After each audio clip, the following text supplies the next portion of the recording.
আজকে থেকে প্রায় 2 মাস হয়ে গেল পানিতে ডোবা। কোনো খোঁজ খবর কেউ আজ পর্যন্ত কোনো নেতা ফেতা আসেও না, নেয়ও নাই। আমরা ওই ঘর বাড়ি থাকি, বাইরে থাকি, রান্না চুলাও নাই, কিছুই নেই। খাতা বাড়ি গোসা করে দিয়া এইভাবে আমরা কাটাইতে আছি দিন। আচ্ছা,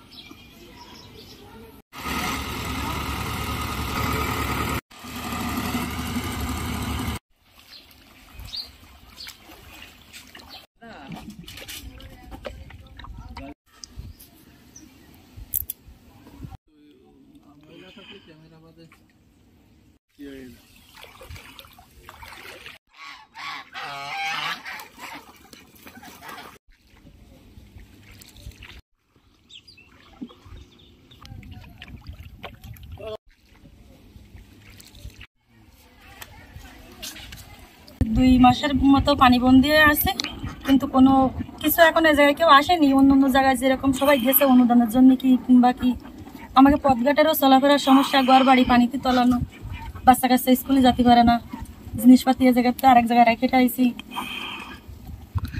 এখন মেন সমস্যা আছে, যদি পানি সরার ব্যবস্থা করা যায় সেটা তো আগে যদি সরায় তাহলে মানুষ তো বাঁচবে। তারপরে কত নিরীহ মানুষ আছে এই জায়গায়, তাকে রান্না বান্নাও বন্ধ।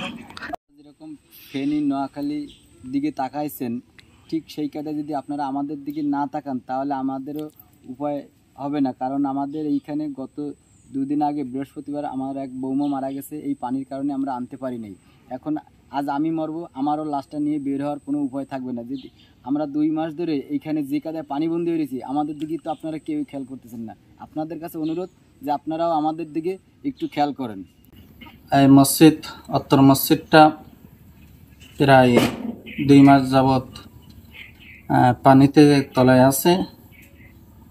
আগে গতবারও তলায় গেছিল, এবারও আবার তলায় গিয়েছে। অত্যন্ত লাজুক অবস্থা। শুধু মসজিদ না, এলাকাটাও ফুল তলায় গিয়েছে।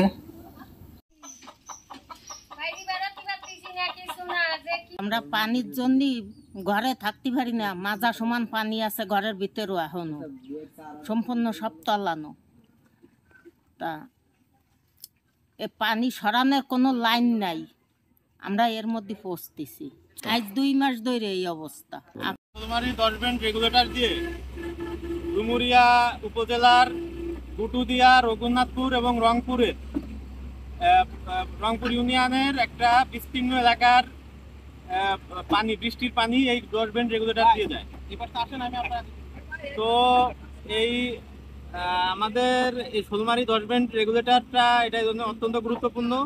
কিন্তু আপনারা জানেন যে সমুদ্র থেকে আসা প্রচণ্ড পরিমাণে পলি এই শোলমারি নদীটাই ভরে গেছে, অরিজিনাল শোলমারি নদীটাই ভরে গেছে, এবং সেই প্রচণ্ড পরিমাণ পলি দিয়ে এই 10 বেন্ড রেগুলেটরের সামনে যে ডাইভারশন চ্যানেল, এটাও পুরোপুরি ভরে গেছে। সবচেয়ে বড় চ্যালেঞ্জের বিষয় হলো যে আমরা কাটি একটা জোয়ার, অনলি একটা জোয়ার যদি যায় তো যে পরিমাণ কাটি তার চেয়ে বেশি পলি জমে যায়, যে কারণে আমরা প্রচণ্ড কর্মযজ্ঞ করার পরেও আমরা এই পানি নিষ্কাশনে এখনও সফল হয়নি।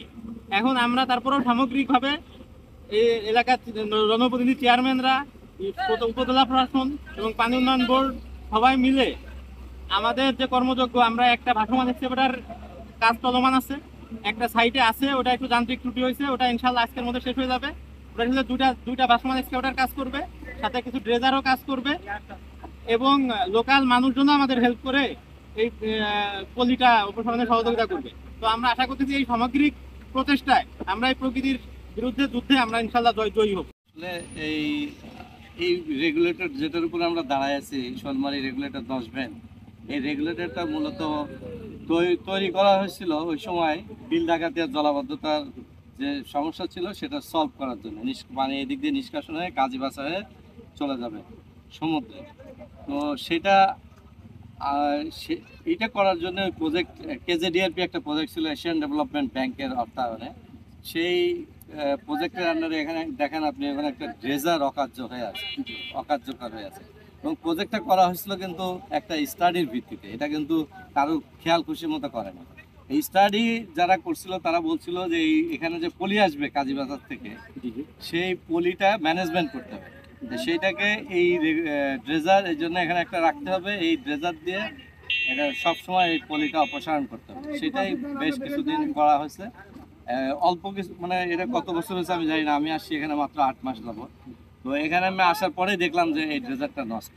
তারপরে আমি ঢাকাতে আমাদের হেড অফিসে যোগাযোগ করছি যে এটাকে এর বিকল্প কি কিছু করা যায় কিনা। এখন পর্যন্ত সে ওটার কোনো সমাধান হয়নি। তবে আমরা যেটা করেছি, এইখানে এই আমরা ভবদার থেকে একটা লেসন নিয়েছি, নিয়ে এখানে 2টা পাম্প লাগানোর ব্যবস্থা করছি, বড় পাম্প 35 কিউসেকের 2টা পাম্প। এটা জার্মানি থেকে আসবে। এটা আমাদের দুর্ভাগ্য যে এরকম বড় একটা কন্টিনিউয়াস বৃষ্টি হলো আর কি, না হলে হয়তো এত বড় বিপর্যয় হতো না। আর কারণ আমরা সারা বছরে কিন্তু আপনারা খেয়াল করছেন মেইনটেনেন্স করতেছি সামনের পলিটা, যাতে অন্তত ভিতরে বেশি হ্যাবক না হয়, পানিটা আমরা মোটামুটি একটা স্বস্তি দিতে পারি মানুষকে, পানিটা বেড়ে যেতে পারে।